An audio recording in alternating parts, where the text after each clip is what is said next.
Right, Shiggavi updates ನ ಗಮನಿಸ್ತಾ ಇದ್ದೀರಿ. ಶಿಗ್ಗಾವಿಯಲ್ಲಿ ಅಂಚೆ ಮತ ಎಣಿಕೆ ಆರಂಭ ಆಗಿದೆ. ಮೈತ್ರಿ ಅಭ್ಯರ್ಥಿಯಾಗಿ ಅಖಾಡದಲ್ಲಿರುವುದು ಭರತ್ ಬೊಮ್ಮಾಯಿ, ಕಾಂಗ್ರೆಸ್ನಿಂದ ಯಾಸಿರ್ ಖಾನ್ ಪಠಾಣಿದ್ದಾರೆ.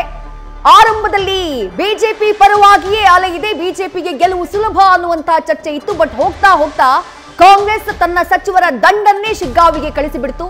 ಅಲ್ಲಿ ಮನೆಗಳಿಗೆ ಹೋಗಿ ಕಾಂಗ್ರೆಸ್ನ ನಾಯಕರು ಮತ ಪ್ರಚಾರವನ್ನ ಮಾಡಿದ್ರು. ಹೀಗಾಗಿ ಅಲ್ಲೂ ಟಗ್ ಆಫ್ ವಾರ್ ಇದೆ ಅನ್ನುವಂತಹ ಮಾತಿದೆ. ಜಿದ್ದಿನ ರಿಸಲ್ಟ್ ಬರಬಹುದೇನೋ ಅನ್ನುವಂತಹ ನಿರೀಕ್ಷೆ ಇದೆ. ಸದ್ಯಕ್ಕೆ ಅಂಚೆ ಮತ ಎಣಿಕೆ ಆರಂಭ ಆಗಿದೆ. ರೈಟ್, ಸಂಡೂರಿನಲ್ಲಿ ಅನ್ನಪೂರ್ಣ ತುಕಾರಾಂಗೆ ಮುನ್ನಡೆ ಸಿಗ್ತಾ ಇದೆ. ಅಂಚೆ ಮತ ಎಣಿಕೆಯಲ್ಲಿ ಮಹತ್ವದ ಅಪ್ಡೇಟ್ ಲಭ್ಯವಾಗ್ತಾ ಇದೆ.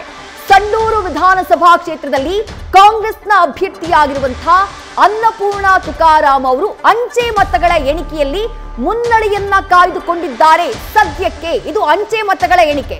ಒಂದಿಷ್ಟು ಅಂಚೆ ಮತಗಳು ಇದ್ದಾವೆ. ಆ ಮತಗಳ ಎಣಿಕೆಯಲ್ಲಿ ಮುನ್ನಡೆಯನ್ನ ಕಾಯ್ದುಕೊಂಡಿದ್ದಾರೆ. ಇವಿಎಂ ಎಣಿಕೆ ಇನ್ನೂ ಕೂಡ ಆರಂಭ ಆಗಿಲ್ಲ.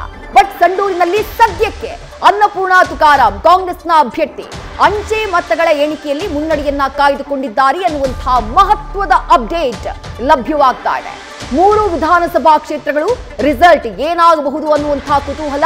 ಅದರ ಜೊತೆಗೆ 2 ರಾಜ್ಯಗಳ ವಿಧಾನಸಭಾ ಚುನಾವಣೆಯ ರಿಸಲ್ಟ್ ಅನ್ನ ಕೂಡ, ಆ ನಂಬರ್ಸ್ ನ ಕೂಡ ನೀವು ಗಮನಿಸ್ತಾ ಇದ್ದೀರಿ ನ್ಯೂಸ್ ಫಸ್ಟ್ ನ ಟಿವಿ ಸ್ಕ್ರೀನ್ ನಲ್ಲಿ.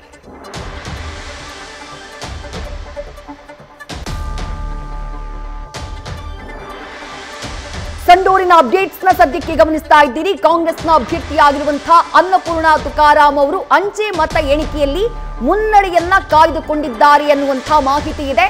ಸಂಡೂರು ಕೂಡ ಜಿದ್ದಿನ ಚುನಾವಣಾ ಪ್ರಚಾರಕ್ಕೆ ಸಾಕ್ಷಿಯಾಗಿದ್ದಂತಹ ಕ್ಷೇತ್ರ.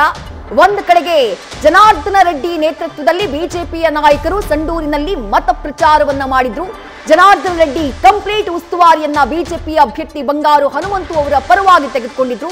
ಮತ್ತೊಂದು ಕಡೆ ಸಂಸದರಾಗಿರುವಂತಹ ತುಕಾರಾಂ ಹಾಗೆ ಸಚಿವರಾಗಿರುವಂತಹ ಸಂತೋಷ್ ಲಾಡ್ ಕಾಂಗ್ರೆಸ್ ಅಭ್ಯರ್ಥಿಯ ಪರವಾಗಿ ಮತ ಪ್ರಚಾರದಲ್ಲಿ ಅಬ್ಬರವನ್ನ ತೋರಿಸಿದ್ರು. ಹಳ್ಳಿಗೆ ಹೋಗಿ ಮತ ಎಣಿಕೆಯನ್ನ ಮಾಡಲಾಗಿತ್ತು. ನ್ಯೂಸ್ ಫಸ್ಟ್, ನಿರ್ಭೀತಿಯಿಂದ ನಿಮ್ಮ ಪರವಾಗಿ.